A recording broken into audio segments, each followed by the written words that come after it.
So, in Learning Outcome 2, we're asked to look at the key stages of the sourcing process and understand how the different things that we buy might be affected, or might affect, should I say, the contracts that we create, the way we go out and appraise suppliers, the way that we manage our suppliers. And I always think it's a nice, easy way to think about it if we think about the way that the different type of things that we buy. So, for example, if we're buying something like capital expenditure or capex that's large value, high risk, then we're going to be a lot more kind of thorough in the way that we create our contracts. It's going to be a lot more involved. It's more likely that we'll probably create a bespoke contract, and we're going to spend a lot more time. There's going to be a lot more people involved in that process of writing the contract, maybe technicians, more senior staff, finance. Whereas if we're buying something that's fairly routine or operational expenditure, OPEX, things like raw materials, things we're buying on a regular basis, we're probably not going to have that same level of integrity in the way that maybe not integrity, but the same way that we interrogate what's going to be included. And we're probably more likely to use our standard terms and conditions. We're going to use things which there's going to be a lot less people involved. It might be devolved to actual end users or people maybe not in the procurement department to send those POs, and those contracts are usually attached with our standard terms and conditions. So understanding the type of purchase will really have a huge impact on the way that we go about the sourcing process. If it's something that's high value, high risk, something like capital expenditure, these stages that we're going to talk about now are going to be a lot more involved, and they're going to be a lot more kind of intense in the way that we do them. So let's start by looking at the stages of the sourcing process. So the creation of contract terms. So very vague, very broad learning outcome. It can attract a huge variety of different questions.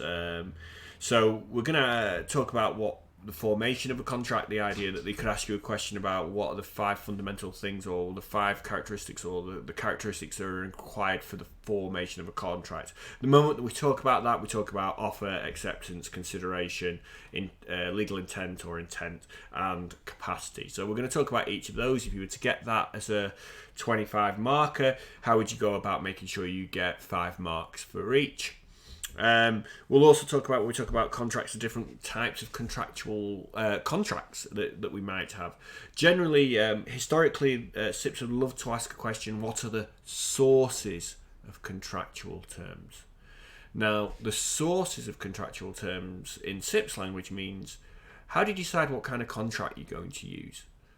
So if you get a question and you see that word and that you should program that word into your head, the sources of contractual terms, then you should be thinking about, well, which kind of contract do I use for the different types of things I'm buying? And generally we talk about there's 3 different types of contract. We talk about there being bespoke contracts or expressed contracts, where we write something new for the purpose of what we're buying. So if you were buying a new piece of machinery, a new piece of capital equipment, then you would probably be thinking, right, well, my standard T's and C's aren't really fit for purpose. They don't talk about maintenance, they don't talk about training, they don't talk about how we're going to deal with the disposal and all of those kind of aspects. So we might need to write a new contract, and there's going to be a lot more people involved, it's going to be more costly, but it's going to give us that control and ensure that we're reduce down the risk of not getting exactly what we want. So there's bespoke contracts. I mentioned another set just in there. The second set, which is probably what we're going to use for the majority of our low value operational spend or OPEX, would be our standard terms and conditions. Now, these are, every organisation will have their set of standard terms and conditions for purchases. You'll also have your standard set of conditions for sales, and as will your suppliers. The things to really consider about when you're thinking about standard terms and conditions is understanding whose standard terms and conditions are we using. Are we using ours as a buyer, which are going to be very, very heavily favourable to us? And they might say things like, well, we want to pay as late as possible, and we want to make sure that anything that's wrong with the product can be any product that's delivered that's not to our satisfaction we can reject. We want to say we can amend purchase orders. We want to say that we can we're not going to accept any price increases unless we agree them. Generally, the differences between the suppliers and the buyers' terms and conditions will be in three categories. So when we talk about standard T's and C's, a gentleman called Lewicki, he suggested that where ours and the suppliers' terms may be different would be on payment, delivery, and the general terms and conditions. So when we talk about payment, we don't just talk about payment terms like 30, 60, 90 days. We talk about the prices that we're going to pay, if we can change the prices, and how and if there is a remit or variation clause in the contract for the payment. When we talk about delivery, we're not just talking about does it come on time. We're talking about who's going to deliver, who's going to pay the insurance, particularly on international contracts, who's going to pay the duties and the tariffs. When we think about delivery, think about, are we allowed to make amendments to deliveries? Are we allowed to amend POs? Are we allowed to, the suppliers will say that we have to accept unconditional acceptance of goods. We will say we don't want to do that. So we've got payment and delivery, and then terms and conditions, which we'll come across a lot of those. What level of insurance is expected? Each party will have their own opinion on that. We'll talk about things like subcontractor clauses and limited liquidated damages and all of those kind of things that each party will have their own version. So when we talk about sources of contracts, so far we've got bespoke contracts, standard T's and C's, and again, they might be fine. The third type that we generally talk about when we talk about contract sources of contractual terms are model form contracts. Now, model form contracts are industry standard contracts which are generally used for large projects. As a general rule, we generally talk about building and engineering contracts, like the new engineering contract, the NEC contract for any engineering works, and they're usually set out by an industry body. So the NEC is made by the Institute of Civil Engineering, and they set out a contract that has a fairly fair and transparent way of making sure that both parties are being treated fairly. There's a lot of advantages and disadvantages of those. The advantages are they're industry recognised, they stop us having to reinvent the wheel. The NEC in particular is very easy to use. It's written in plain English rather than legal jargon.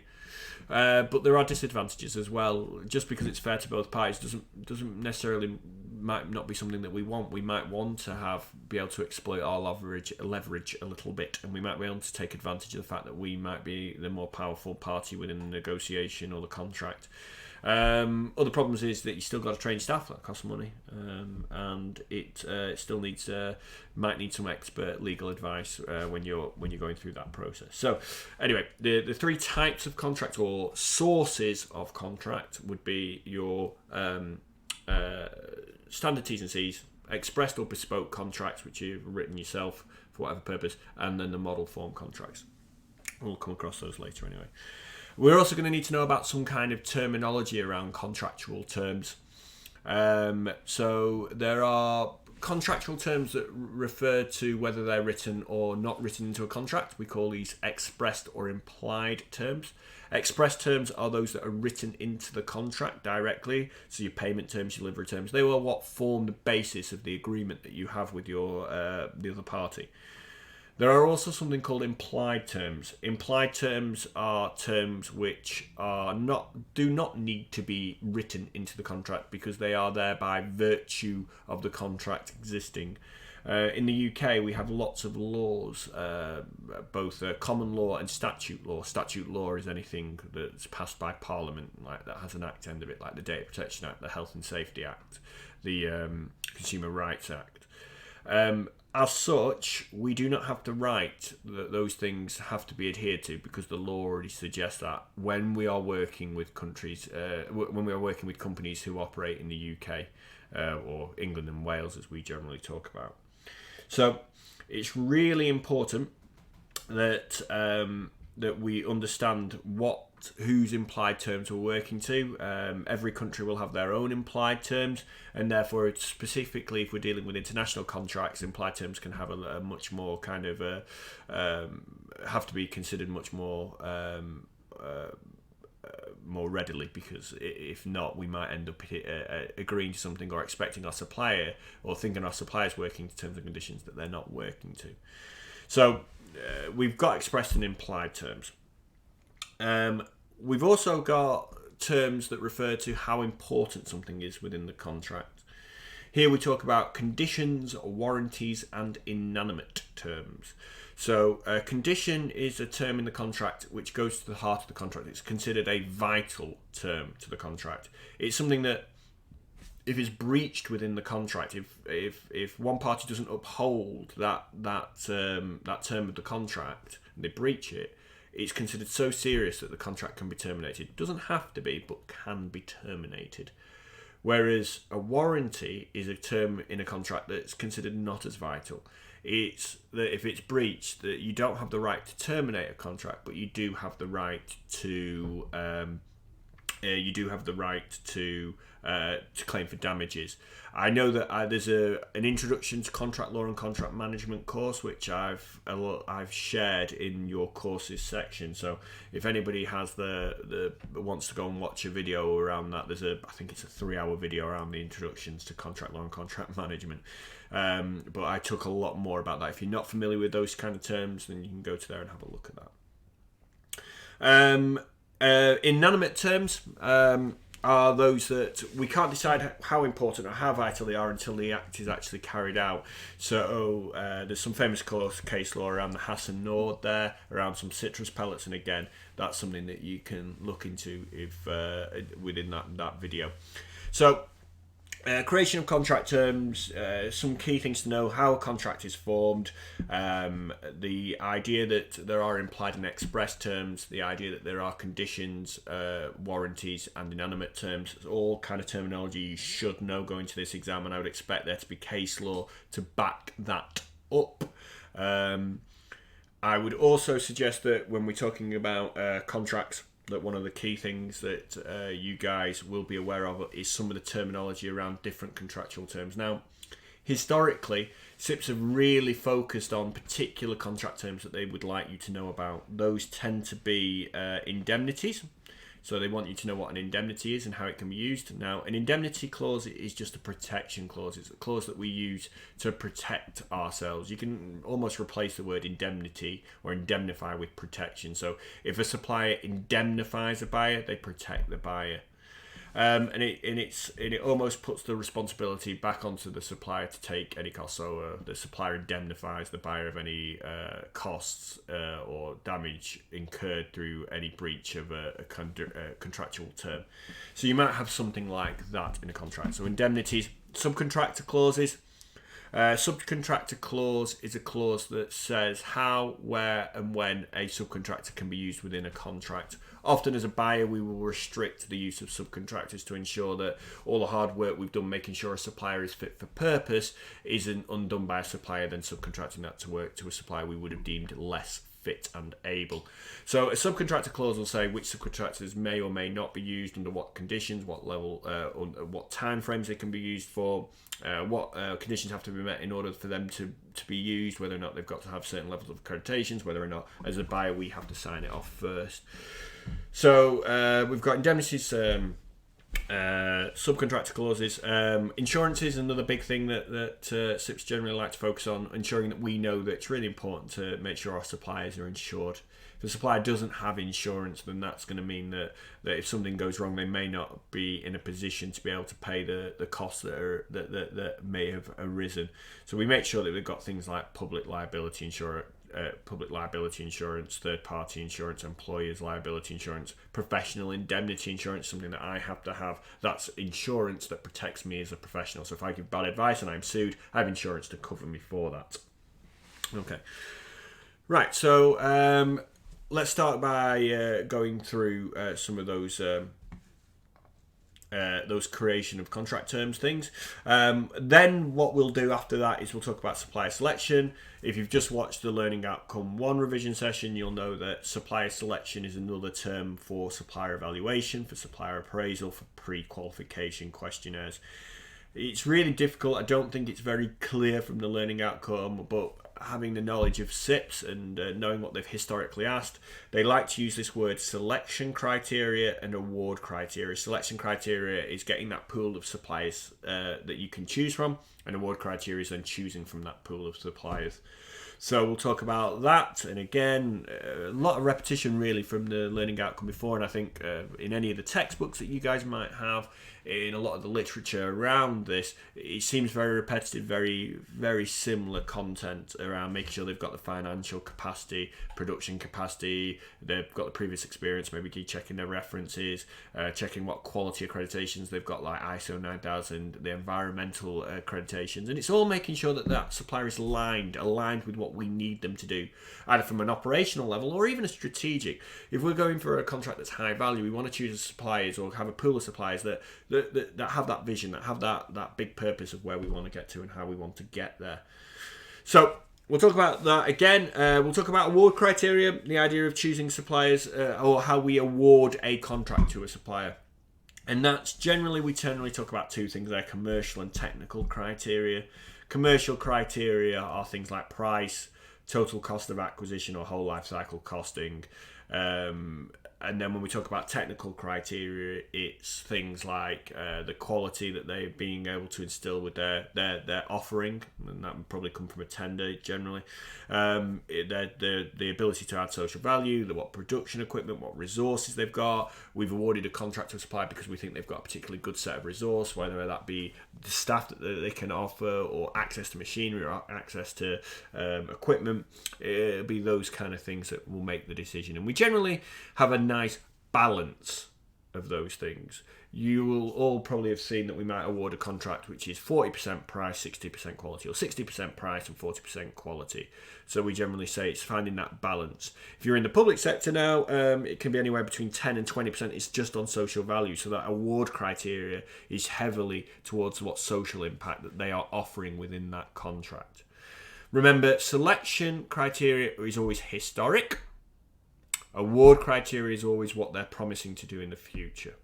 Okay, so then we'll talk about, once we've awarded that contract, once we've got this wonderful supplier that's going to deliver on all of their promises, we've got to check that they are delivering on all of those promises. So when we talk about contract supply management, we're going to talk about key performance indicators. Again, very repetitive from the last learning outcome again, but we're going to talk about the idea of quantitative and qualitative KPIs. I expect you guys to know about SMART KPIs. I'd expect you guys to know about the fact that you can have KPIs about any measure of performance on a potential or current supplier. So things like price, quality, quantity, innovation, deliveries. They might throw something in like OTIF. They like to check that you guys know what OTIF is, on time in full. And so we'll talk about some of the ways that KPIs can be measured. Okay, so without further ado, let's just start going through our wonderful world of contract creation. So anytime that you get this word formation of a contract, it's usually talking and wants you to be able to talk about offer, acceptance, capacity, consideration, intention. I've seen other tutors talk about this as OASIS, OACIC.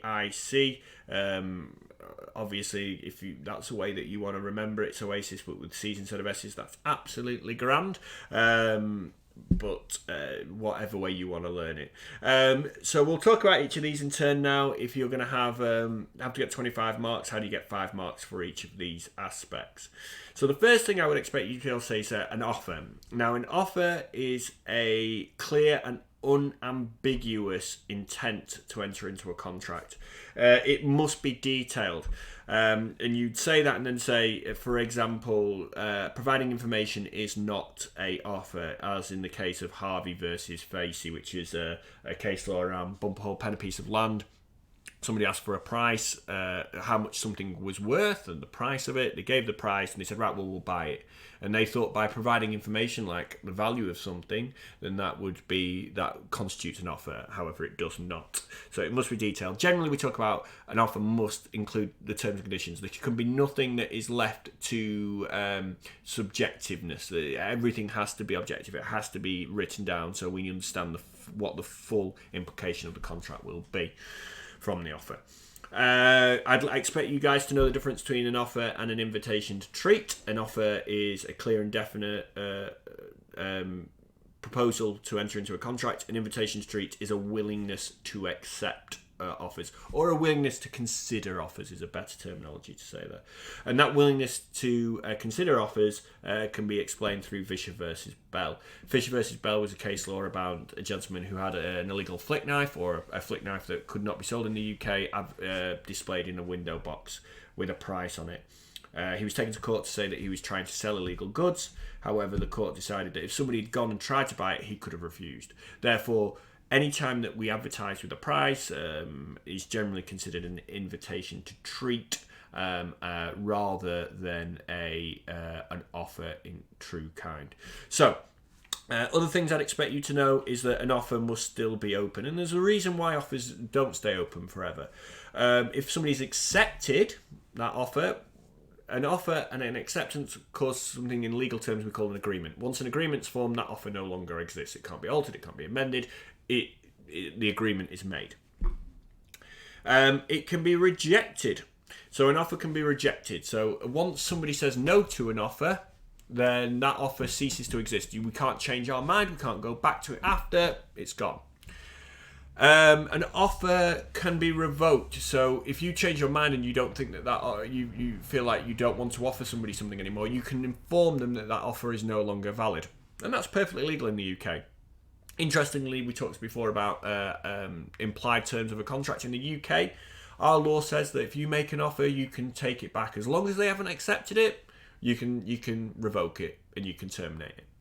In France, that's different. You have to wait for a response. So important to understand that idea of applicable law, whose law we're using, because it could have an effect on things like this, the formation of a contract. Okay, so we can revoke it. We can do a counter offer. As soon as you make somebody a counter offer, as soon as you change something from the original offer no longer exists, and the counter offer takes precedent. So if somebody says, I will give you £100 for a pen, then that might be and you say, no, actually, I'll give you 95. The moment that you change something around to the initial offer, and it can be the price or it can be any of the terms and conditions, then that original offer for £100 no longer exists. You can't then change your mind and go, oh, I'll have the original offer. The original offer does no longer exist. You will also need to know about a lapse of time. A lapse of time basically means that if it's not reasonable to suggest that an offer is still valid because there's significant changes since the original offer was made, then that offer may no longer exist. It won't be for you to decide or the other party. It will generally be for a court to decide. If one party thinks the offer still exists and the other party doesn't, it will generally go to court, and the court will decide whether or not that offer still exists. Just a key thing to talk about when we're talking about these, whenever we talk about counter offers, and it's a really important thing when we talk about the battle of the forms. The battle of the forms is where a number of counter offers take place, so that there is no offer and acceptance. And we'll talk about that shortly, because next up, acceptance. So acceptance, number one, acceptance must be unequivocal. You cannot change or adapt or amend anything, because once you do, that isn't acceptance, it's a counter offer. So I've put the case law that of Hyde versus Wrench there, but you could talk about Butler machine tool versus Excello. There's lots of different case laws that suggest that once you change something, that offer no longer exists, and therefore you haven't accepted. Acceptance must be unilateral, it must be unequivocal, it must be every aspect. And that's when we start talking about things like the battle of the forms, because what happens is that generally a supplier might send you a quote, and the quote's got their terms and conditions on. So they're offering you the price and the terms and conditions. You then say, oh, I'd love to accept that. And you say, I'd love to take it, and you raise them a PO. And the PO has the price, but it doesn't have their terms and conditions on it. It has your terms and conditions. And therefore, have you accepted every part of it? No, you've said, I like the price, but I'm changing all this about it. And you've changed all the T's and C's to yours. So that's how the battle of form comes about. It's because we think we're accepting offers, but really we're making a counter offer. And then when the supplier has the PO, they go, oh, brilliant. And they send you an order acknowledgement. And the order acknowledgement doesn't say, I love your PO. It says, or we accept your order with a set of their terms and conditions. So they've made you a counter offer. So this idea that that it must be unequivocal, you must accept everything. So the idea that the battle of forms can arise when you have this idea of it offers and another offer and a counter offer. And when we talk about the battle of forms, the forms that you're talking about, things like the query, the initial inquiry, the quotation, the purchase order, the order acknowledgement, maybe the invoice, and then the key one is probably usually the delivery note, because when the delivery note comes in, you don't counter that with another form. You generally just sign it, and that's generally why they say the delivery note's an incredibly important form when it comes to the battle of the forms, because it's usually what we call the last shot principle, and that's how it might be resolved. And whose terms and conditions are on the delivery note? The suppliers. So just something again to be aware of. So acceptance must be unequivocal, otherwise it can result in a counter offer, which can result in the battle of the forms. The next thing that you might want to know about acceptance is that it must be communicated. Silence is not acceptance. The idea that you can say, if you don't hear from me, I'll consider it a deal, that's nonsense. You have to communicate acceptance. And there's a lovely story about an uncle and a nephew and his horse when we talk about Feldhaus versus Binley. The next one. Acceptance can be via conduct. So even if you don't communicate in a way verbally, you can still communicate your acceptance by conduct, by acting or doing something. Very famous case, Carhill versus the Carbolic Smokeball Company, or you can use the Hoover case, where by taking or buying a product, you've actually accepted the offer that was made. In Hoover, a very famous one where they said that they'd pay for flights to America if you bought one of their Hoovers. Lots of people did that. I think it ended up costing Hoover $72 million because they said, well, nobody communicated that they were accepting. Nobody wrote to the letter and said, we'd love to take you up on your offer of your free flights. But the court said by buying it, they had communicated their acceptance of that offer. Okay. So offer and acceptance. The next one is consideration.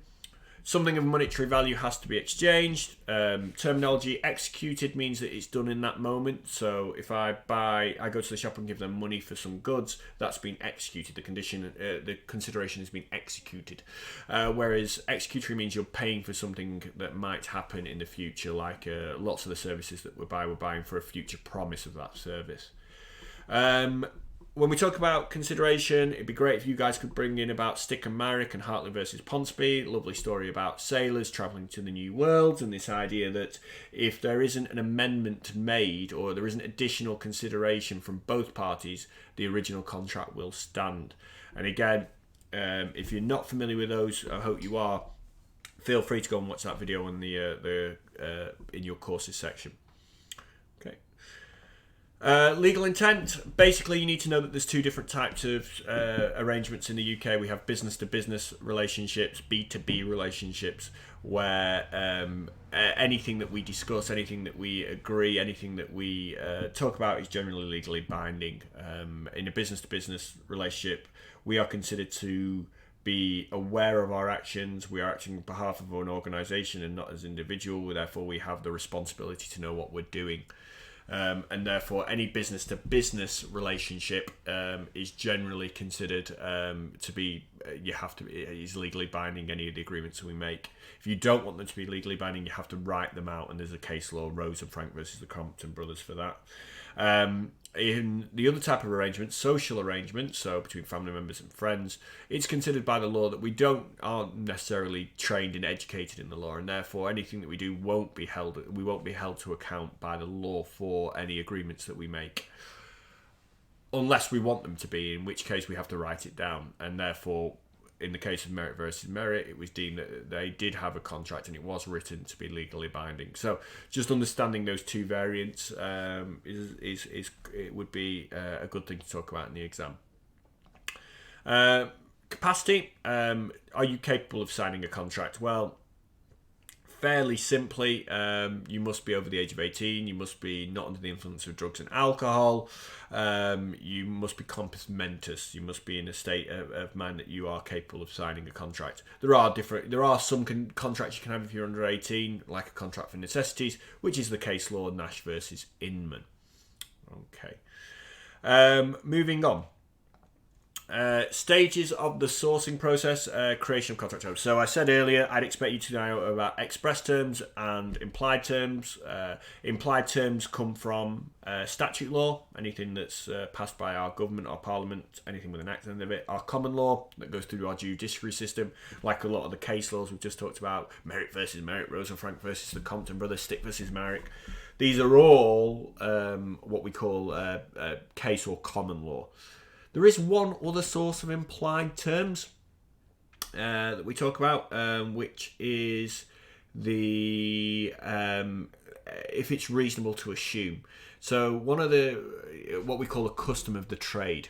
So one source of implied terms is custom of trade. Something that's, if it's reasonable to assume because of previous experience or because of an industry standard, it's generally considered to be included into the contract unless written otherwise. Okay, so if we've always had delivery for free, they've never said that it wouldn't be free this time, it's reasonable for us to assume that that was part of the contract. Then we've got conditions and warranties. Conditions, something that's vital to the contract. I'd probably expect you guys to be able to quote Poussard versus Spears, which is a case around opera where it was decided whether or not it was serious enough what they'd done to breach a contract, or whether or not the contract could be terminated. Had the opera singer done something that was seriously wrong, that they could that it was breaching a condition of the contract, and therefore the contract could be terminated. In Poussard versus Spears, it was considered. She said she was seriously ill, and that meant that it was, reasonable for them to find a replacement because it was that serious, that her illness, that they didn't know if she'd come back or not. Whereas in the case of Pettini versus Guy, again, opera case law, they decided that because it was a minor illness that they had, it wasn't reasonable that they could terminate his contract. Okay, so Pettini versus Guy, Poussard versus Spears for your conditions and warranties. I'd expect you guys to know those. Warranty is something that's non-vital. Condition is vital. Please make sure you're aware of that terminology. SIPs have fairly regularly asked questions around vital or non-vital terms or conditions and warranties, and they're sneaky like that. They will change the terminology to try and throw you off. So a vital term in a contract, and they will use that word, is a condition, and a non-vital is a warranty. Okay. Types of contract. Standard, bespoke, and model form, which we talked about in the little intro bit. So a standard T's and C's are your standard terms and conditions, which you're going to use on a fairly regular basis for low value spend. It's quick, it's efficient. Generally will have a wide variety of terms to cover a lot of different purchases. If it's something that's high value capex, more risky, you're probably going to use a bespoke contract, which is obviously going to include more higher end staff. It's going to cost more. It's going to take more time, but it's about reducing that risk. And if it's an industry, if it's building, engineering, or something that is generally industry-led, you might use a model form contract like the JCT contract, Joint Contract Tribunal, which is for building works, or the NEC, which is for the new engineering contract. Okay. Then we've got, talked about conditions, warranties, inanimate. I've put these slides in just to put some case law in that you can pause it and have a look if you want to and have a quick read of these. So there's conditions, which is Poussard versus Spears. There is warranties, which is Pettini versus Guy. And there is inanimate, which we talk about the Hans and Nord. Okay. The next thing we talk about when we talk about terms and conditions is the different terms and conditions that you might have in a contract. And as I said in the little intro, I'd expect you guys really to be able to talk to me about insurances and the different types. I'd expect you to be able to talk to me about indemnities and the idea of having clauses that protect parties within a contract. I'd expect you to be able to talk to me about maybe guarantee clauses where you are guaranteeing something. And quite interestingly, a guarantee clause is generally to make something a condition or a vital term of the contract. If you say you must guarantee me this, you're saying this is so important to me that if it goes wrong, I can terminate the contract. So, for example, when we talk about a guarantee clause, you'll see it a lot in contracts. It says time is of the essence, which basically says time is essential. If you don't provide this to me on time, I've considered that so serious that I might be able to terminate this contract. Other popular guarantee clauses would be something like a parent guarantee clause. So a parent guarantee clause is where you ask an organisation's parent company to take responsibility for any costs or damages or any liabilities that need to be paid, because that way they're more likely to have the funds and the capability to pay that. I'd expect you guys to know about liquidated damages, or I'd expect you guys to know about lots of things about damages. I'd expect you to know the difference between a liquidated damage and an unliquidated damage. Liquidated damage is something that's a fair estimation of the loss, and it's capped, and it usually has a value attested to it or attributed to it. Then you've got unliquidated damages, which would be an uncapped damage but says you will compensate me for whatever it costs me to fix it. They're okay. They reduce down the risk of you not getting your money back, but what they do is they massively increase the risk of any dispute and issues that you may have going forward. So we may disagree with the total cost. And again, I talk a lot about this in this in the contract management course if you want to go through and you're not quite happy with those. I'd also need you to know the difference between a liquidated damage, unliquidated damage, and a penalty clause. A penalty clause is a clause in a contract that is deemed to be exaggerated, unconscionable, something that won't be enforced by a court. Basically, if you've got a term that you are claiming for damages that are exaggerated, that can't be justified, then the court will not enforce it, because that will be seen as a penalising organisation rather than compensating them for their losses. So make sure that you're aware of a lot of these terminologies. 2P, transfer of undertaking, protection of employment. This idea that if you move a contract, then there may be issues with the employment of the outgoing supplier, whether or not they have to transfer staff over to your new supplier. You might want to know about conflict resolution, making sure that you've got a escalation policy within your contract. So if you have a falling out or a dispute with your supplier, they can't take you straight to court. What they can do is go through a process of trying to resolve that dispute, alternative dispute resolution like negotiation, mediation, adjudication, arbitration, and then maybe if we get through all of those without success, it might go to court, and that's when we call litigation. That's going to be costly, timely, and it's also going to mean that we're airing our public our laundry into the public domain, which we may not want. Okay, so lots of different terminologies and contract terms that, again, historically they've asked questions on some of these, the ones I've focused on, so make sure you know them just in case. Supplier selection, our wonderful world of supplier selection again. So pre-qualification, supplier appraisal, supplier evaluation, all terminology around this idea of finding this lovely pool of suppliers that we can use. Not saying that we're going to choose which one we're going to choose, just making sure that they are fit for purpose. Okay, so we might find those suppliers by our existing relationships, internet searches, trade shows, recommendations from others, okay, marketing material like catalogues or any of them merchandise, their marketing publications. And then when we talk about the idea of selecting them, we select them in a number of different ways. So this idea of checking their financial performance, credit checks, making sure their organisation structure, who are their managers, who are their directors, do they have enough, is their infrastructure fitting for what we're expecting them to do, can they move, are they dynamic enough, do they have the resource within their structure, do they have a cultural fit with us, what about their reputation, what about their quality standards, their CSR standards, their environmental awareness. And we check this by checking policies, by checking procedures, checking accreditations, doing site visits, all the things that we talked about in the last learning outcome. Okay. One of the things that we might talk about when we're talking about financial performance is maybe checking that they've got a certain level of financial profitability and liquidity. Generally, if it was me and I was sitting this exam, I would probably know 5 ratios. I would know a couple of profitability ratios, gross profit and net profit. If you don't know how to work those out, you just divide them by sales. So if you want to work out your gross profit margin or the supplier's gross profit margin, you do gross profit divided by sales times by 100. Okay, and that will give you their gross profit percentage. If you wanted to work out their net operating profit, you would do net operating profit divided by sales times by 100. So gross profit, net profit, you just divide them both by sales times by 100.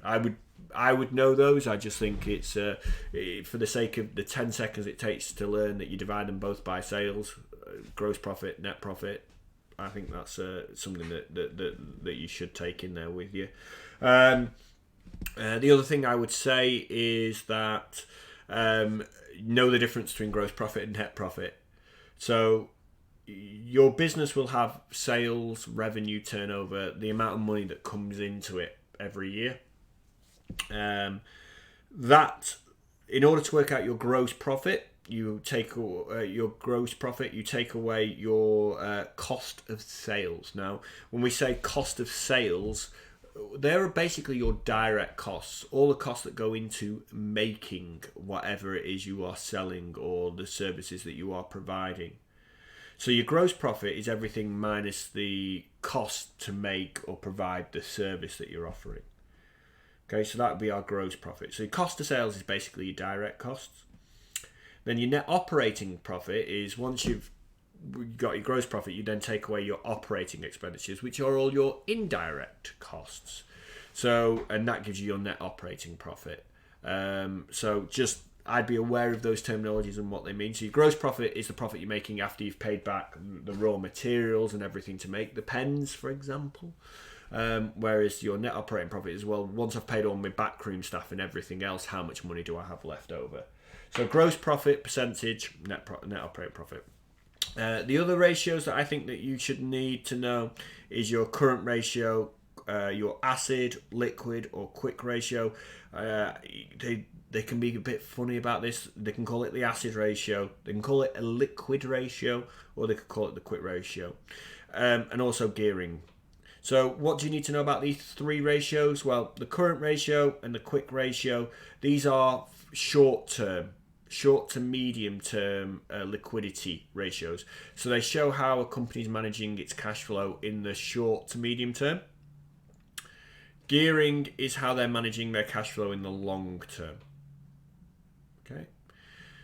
So your current ratio is, if you don't know, there's different types of assets and liabilities we have in a business. So an asset is something we own. A liability is something that we owe. When we talk about assets, we talk about fixed assets and current assets. Fixed assets are things like machinery, plant, large capital expenditure that we have. Fixed assets are retained over a number of years and are reported for over a number of years within the business. A current asset is something that comes in out, goes out of the business fairly quickly. So if you're a manufacturer, the raw materials will come in, they'll go out. They'll come in, they'll go out. It's not something that we're going to retain. It's not something that's going to be used over and over again. So when we look at your current assets, you're thinking about what's coming in, what's going out on a regular basis. So that's the day-to-day stuff. Your current liabilities would be the money that's going out on a regular basis. So the money going out to suppliers, the money that's going out to maybe your overdraft payments, things like that. So when we look at the current ratio, it's like, how much money do we have coming in compared to what we have going out on a regular basis, day to day? So what you do is you look at your current assets, you divide it by your current liabilities. Okay? And it basically says, do we have enough money to manage money coming in to pay what we've got going out in the short term? And that's, your day-to-day cash flow. If you think about it in your own personal lives, that's your monthly budget. Do I have enough money coming in from my wages and everything to pay for my food? Okay? Money in and out, regular basis. Now, one of the things that we talk about with a current asset is stock. Stock is a current asset. It's stuff that's coming in, going out fairly quickly. The problem with that is that, can you turn that stock into money like that? So we can set, what we're talking about here is, how do you have enough money to pay back what we owe in the short term? But can we really convert stock into money? Can we liquidate stock like that? Probably not. So what the current quick ratio, the acid ratio, the litmus test, the really, do we have enough money to pay what we owe right now? You would do the same ratio. You look at what you've got, but you take away stock and you'd ignore stock out of that, and then look at that compared to what we owe. Okay, so the current ratio and the quick ratio, know those. Make sure that you understand, if a company doesn't have enough money to deal with the day-to-day running, they're going to let you down on deliveries. They're not going to be able to afford to pay for the raw materials to get you your product. Okay, gearing is the opposite. Gearing looks at the long-term availability of cash. So their long-term debt divided by their long-term money coming in. So what comes in every year? Well, that's their retained profit, what they have at the end of the year, and their share capital. So the money that they've got by selling shares. What do they owe in the long term? Things like mortgages. They use a term like debentures in the financial world. A debenture is a secured long-term loan. It's like a mortgage, but it's secured against something. So you'd look at your long-term loans divided by what you've got coming in, and that'll tell you. So I always think that these ratios is much easier if you put really simple numbers in. So let's say that their borrowings, their mortgage is £1 a year, and they've brought in from selling shares and retained profits £2. So you do 1 divided by 2. Okay, they owe £1, they've brought in £2. 1 divided by 2, which is a half. 1 over 2 is a half, which would be 50%. And what's that telling us? It's telling us that 50% of all the money they're making in a year is going straight to pay off debt. It's not great. Anything above 50% we generally say is a concern. It's something that we don't like. We don't like if it's above 50%. Okay. So just a quick overview of the ratios. I always make sure that I cover those in the revision sessions, just because I know it's something that most people don't like.